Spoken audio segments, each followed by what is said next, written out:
भूतिया हवेली का रहस्य। गांव के किनारे एक पुरानी और जर्जर हवेली थी जिसे लोग भूतिया हवेली कहते थे। कई सालों से यह हवेली वीरान पड़ी थी और गांव में कहानियां फैल चुकी थीं कि वहां आत्माएं भटकती हैं।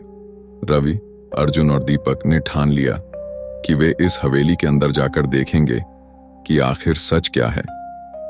रात का समय चुना गया क्योंकि कहा जाता था कि रात में हवेली और डरावनी हो जाती है। जैसे ही वे हवेली के पास पहुंचे, दरवाजे पर जंग लगे ताले को तोड़ते ही एक अजीब सी ठंडी हवा बाहर आई।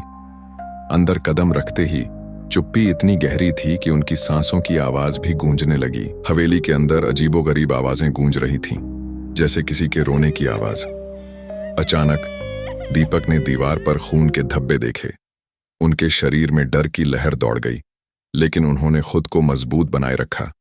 वे तीनों धीरे धीरे सीढ़ियों की ओर बढ़े। अचानक एक दरवाजा अपने आप खुला और बंद हुआ। अर्जुन ने टॉर्च की रोशनी उस ओर डाली, लेकिन कुछ नहीं दिखा। जैसे ही वे ऊपर पहुंचे, उन्हें एक पुराना कमरा दिखा जिसमें धूल भरे फर्नीचर और दीवारों पर अजीब चित्र बने हुए थे।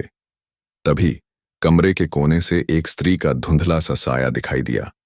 वह सफेद साड़ी में थी और उसके लंबे बाल चेहरे पर लटक रहे थे। उसने धीमे स्वर में कहा, "क्यों आए हो?" तीनों डर से कांपने लगे। तभी वह साया तेजी से उनकी ओर बढ़ा। दीपक ने पीछे मुड़कर भागने की कोशिश की, लेकिन उसका पैर फिसल गया। रवि और अर्जुन ने उसे उठाया और किसी तरह भागकर हवेली से बाहर निकले।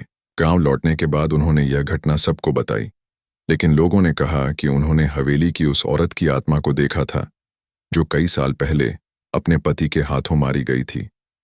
वह आज भी बदला लेने के लिए भटक रही है। इसके बाद किसी ने फिर से उस हवेली में जाने की हिम्मत नहीं की। कहते हैं, जो वहां जाता है वह कभी सही सलामत लौटता नहीं है। आपको ये वीडियो पसंद आती है तो फिर हमारे चैनल को एक बार सब्सक्राइब कर लीजिए और लाइक कर दीजिए। मिलते हम अगली वीडियो में।